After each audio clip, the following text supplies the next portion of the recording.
안녕하세요. 오늘 저희가 함께 깊이 파고 들어볼 이야기는요. 바로 삼성의 차세대 두뇌, 엑시노스 칩에 대한 겁니다.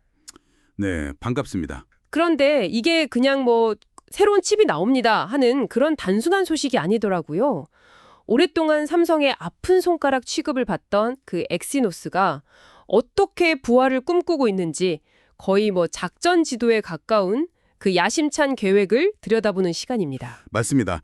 엑시노스 2600부터 2800까지 앞으로 우리가 쓰게 될 스마트폰의 심장이 어떻게 바뀔지 한번 따라가 보시죠. 네, 이 흐름을 짚어보는 게 굉장히 중요한 게 요즘 모바일 칩 시장의 경쟁 규칙이 완전히 바뀌었거든요. 아, 규칙이 바뀌었다고요? 네, 예전에는 그냥 벤치마크 점수, 그러니까 순간 최고 속도가 얼마나 빠르냐 이거 하나만 보고 싸웠다면 이제는 그게 아니에요. 그럼 뭐가 중요한 건가요? 진짜 중요한 건 얼마나 오랫동안 그 최고 성능을 안정적으로 유지하느냐입니다. 고사양 게임을 30분, 1시간씩 돌려도 성능 저하 없이 부드럽게 돌아가야 하는 거죠. 아, 그러니까 자동차로 치면요. 최고 시속 300km를 잠깐 찍는 것보다 네네. 시속 200km로 몇 시간이고 지치지 않고 달릴 수 있는 그런 엔진이 더 중요해졌다는 말씀이시군요. 와, 정확한 비유입니다. 결국 발열 관리와 전력 효율성이 승부를 가르는 시대가 됐다는 뜻이죠. 그리고 오늘 우리가 살펴볼 삼성의 계획이 바로 그 지치지 않는 심장을 만들기 위한 어떻게 보면 처절한 싸움의 기록입니다. 처절한 싸움이라. 네, 혁신적인 냉각 기술로 기초 체력을 다지고 최첨단 공정으로 근육을 키운 다음에 마침내 독자적인 두뇌, 그러니까 GPU까지 만들어서 시장의 판을 바꾸려는 거죠. 이건 단순히 삼성의 반도체 전력을 넘어서는 이야기 같은데요. 맞습니다. 스마트폰 시장 전체에 아주 큰 파장을 몰고 올 움직임입니다. 말씀하신 대로 안정적인 최고 성능이 핵심이라면 삼성에게 가장 아픈 부분이었던 그 발열 문제부터 해결했어야겠네요. 그렇죠. 그 첫 단추가 바로 갤럭시 S26에 들어갈 엑시노스 2600이었던 거고요. 네, 모든 이야기의 시작점입니다. 과거 엑시노스가 성능은 좋은데 조금만 쓰면 뜨거워지고 느려진다는 오명을 썼던 그 근본적인 원인이요. 바로 열을 제대로 식히지 못했기 때문이거든요. 네네. 엑시노스 2600은 이 문제를 구조적으로 해결하기 위해서 히트 패스 블럭, 줄여서 HB라는 완전히 새로운 기술을 들고 나왔습니다. 히트 패스 블럭. 이름만 들으면 열이 지나가는 통로를 막는다는 건가요? 좀 헷갈리는데요. 하하, 오히려 그 반대입니다. 열이 빠져나가는 고속도로를 뻥 뚫어준다. 이렇게 생각하시면 쉬워요. 아, 고속도로요? 네. 기존 칩 구조는 성능을 내는 핵심 칩 AP, 바로 위에 메모리, D램을 샌드위치처럼 쌓아올리는 방식이었어요. 네. 그러니까 열이 발생해도 바로 위가 메모리로 꽉 막혀 있으니까 빠져나갈 곳이 없었던 거죠. 아, 구조적인 문제였군요. 그렇죠. 그런데 엑시노스 2600은 이 구조를 완전히 뒤집어서 메모리를 옆으로 비키게 하고 AP 바로 위에 구리로 만든 방열판, 즉 히트 패스 블럭을 직접 붙여버렸습니다. 아, 열이 나는 곳에 그냥 얼음 주머니를 바로 갖다 댄 거네요.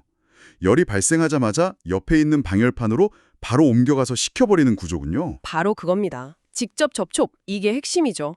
이 단순하지만 혁신적인 변화 덕분에 이전 세대 칩보다 평균 온도를 무려 30%나 낮췄다고 합니다. 와, 30%나요? 네, 사용자 입장에서는 고사양 게임을 오래 해도 스마트폰이 뜨거워지면서 버벅거리는 스로틀링 현상을 거의 겪지 않게 된다는 의미입니다. 잠깐만요. 근데 자료를 보니까 이건 좀 의외인데요. 삼성이 이 기술을 자기들만 쓰는 게 아니라 퀄컴이나 애플 같은 경쟁사에도 팔 수 있다고 고려 중이라면서요? 네, 그렇죠. 자기들만의 비장의 무기일 텐데 그걸 경쟁사한테 팔 수도 있다고요? 이건 자신감의 표현인가요? 아니면 다른 전략이 있는 건가요? 아주 좋은 질문입니다. 두 가지 측면이 다 있다고 봐야죠. 두 가지요? 첫째는 역시 자신감입니다. 우리는 이 기술 말고도 보여줄 게 더 많다. 이런 선언과도 같고요. 둘째는 더 현실적인 사업 전략입니다. 최근에 퀄컴의 최신 칩이 발열이랑 전력 소모 문제로 꽤 고전하고 있거든요. 아, 그랬었죠? 삼성 입장에서는 이 패키징 기술을 하나의 상품으로 팔아서 새로운 수익을 만들고 동시에 파운드리 고객사로서 퀄컴을 계속 묶어두는 효과도 노릴 수 있는 거죠. 그야말로 시장의 게임 체인저가 될 수 있는 카드입니다. 와, 발열 문제 하나를 해결한 기술이 단순한 성능 개선을 넘어서 시장 전체를 흔드는 전략 무기가 될 수도 있군요. 알겠습니다. 그럼 가장 큰 숙제였던 발열을 잡았으니 그 다음 단계는 본격적으로 성능을 끌어올리는 거였겠네요. 네, 맞습니다. 2027년을 목표로 하는 엑시노스 2700, 코드네임 율리시스 말이죠. 이건 자료를 보니까 그냥 작정하고 만든 물건 같던데요. 작정했다는 표현이 딱 맞습니다. 엑시노스 2700은 삼성이 동원할 수 있는 모든 최신 기술을 말 그대로 쏟아부은 기술의 집약체입니다. 기술의 집약체. 가장 먼저 눈에 띄는 건 차세대 2나노 공정 SF2P를 쓴다는 점입니다. 2나노요? 숫자가 낮아질수록 더 좋은 거라는 건 알겠는데 구체적으로 어떤 의미인가요? 반도체라는 게 회로를 얼마나 더 가늘고 촘촘하게 그리느냐의 싸움인데 2나노는 그 선폭이 머리카락 굵기의 한 5만 분의 1 수준이라고 보시면 됩니다. 5만 분의 1이요? 네, 이 공정 덕분에 이전보다 성능은 12% 오르는데 에너지 소비는 오히려 25%나 줄어들어요. 더 힘세고 더 오래가는 심작을 만드는 거죠. 그리고 여기에는 게이트 올 어라운드, 줄여서 GAA라는 핵심 기술이 들어갑니다. GAA요? 이름만 들어서는 감이 잘 안 오는데요.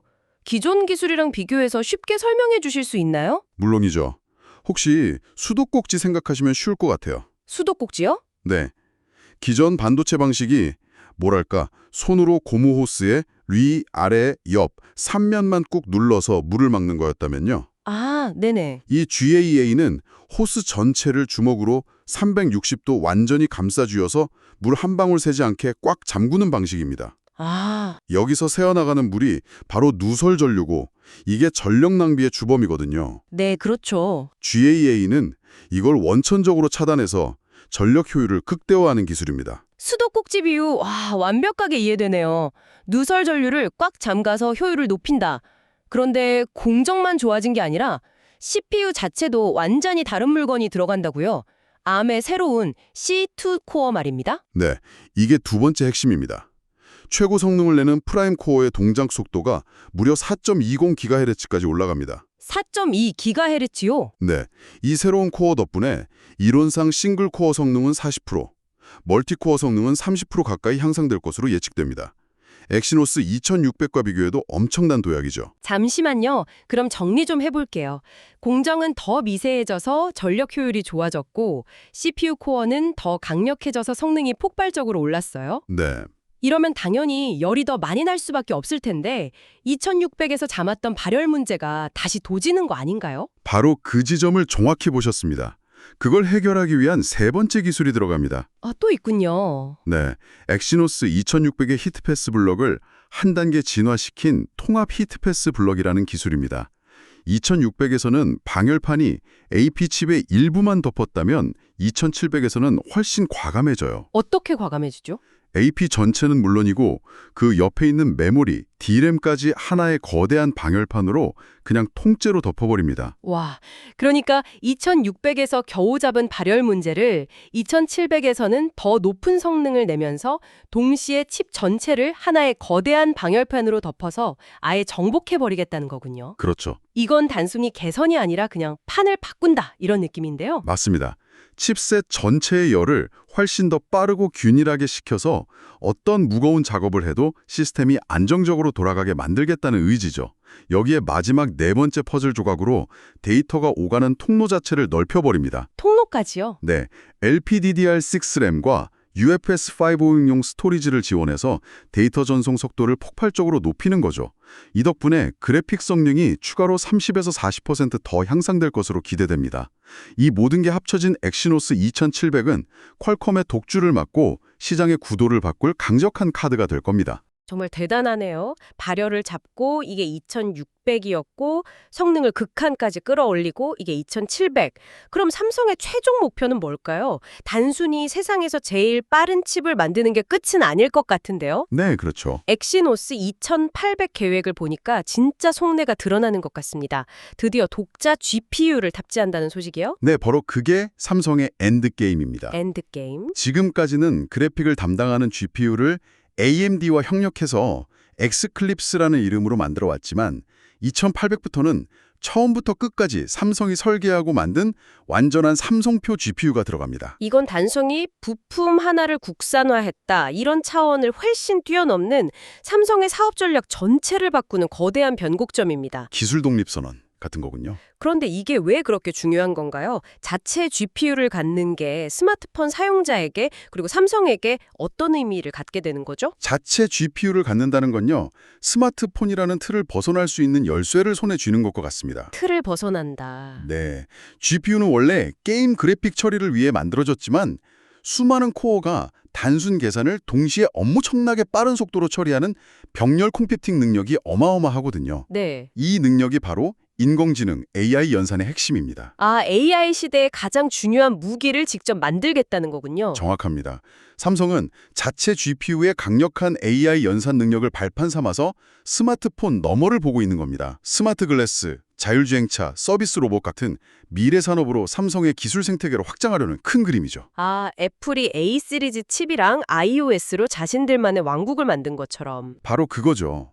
삼성도 엑시노스와 자체 GPU 그리고 자체 소프트웨어로 모든 것을 연결하는 통합 플랫폼을 만들려는 겁니다. 그러니까 단순히 스마트폰 시장에서 애플이나 퀄컴과 경쟁하는 걸 넘어서 미래 컴퓨팅 플랫폼 시장 전체를 선도하려는 더 큰 전략적 포석이라는 말씀이시군요. 네, 스마트폰은 그 시작점일 뿐이고요. 맞습니다. 그리고 이 목표를 위해서 삼성이 쏟아붓는 돈과 노력이 상상을 초월합니다. 자료에 따르면 지난 몇 년간 미국 반도체 부서에 막대한 투자를 해서 업계 최고의 GPU 전문가들을 영입하고 있어요. 인재 영입에 힘을 쏟고 있군요. 네, 경력에 따라서 하나로 연봉 2억 원에서 최대 8억 원이 넘는 파격적인 대우를 제시하면서 말 그대로 전쟁처럼 인재를 모으고 있습니다. 이건 자체 기술력으로 미래 시장을 선점하지 못하면 도태될 수 있다는 절박함과 또 강력한 의지를 동시에 보여주는 대목이죠. 오늘 엑시노스의 미래 로드맵을 따라가 보니까 이게 단순히 칩 세계의 발전 과정이 아니라 삼성이 어떻게 과거의 실패를 딛고 미래를 준비하는지에 대한 한편의 드라마를 본 것 같습니다. 네, 그렇게 볼 수 있죠. 발열이라는 근본적인 약점을 해결하는 것에서 시작해서 현존하는 모든 기술을 집약해 성능의 정점을 찍고 마침내는 독자적인 기술로 자신만의 생태계를 구축하려는 거대한 그림이네요. 네, 정리를 한번 해보자면 이렇습니다. 엑시노스 2600은 무너졌던 신뢰를 회복하기 위해 안정성이라는 기반을 다지는 단계였고요. 네, 기반 다지기. 그리고 엑시노스 2700은 그 안정적인 기반 위에서 현존 최강의 성능을 보여주겠다는 자신감의 표현이죠. 네, 마지막으로 엑시노스 2800은 삼성이 더 이상 부품 회사가 아니라 애플처럼 하드웨어와 소프트웨어를 모두 아우르는 통합 플랫폼 제국을 건설하겠다는 야망 그 자체입니다. 야망이 담겨 있군요. 네. 앞으로 여러분이 사용하게 될 스마트 기기들이 바로 이런 치열한 기술 경쟁과 원대한 야망 속에서 태어나고 있다는 걸 생각하면 손안의 작은 기기가 좀 다르게 보이진 않으신가요? 앞으로 몇 년간 벌어질 모바일 칩 시장의 지각 변동을 지켜보는 재미가 훨씬 더 커질 것 같습니다.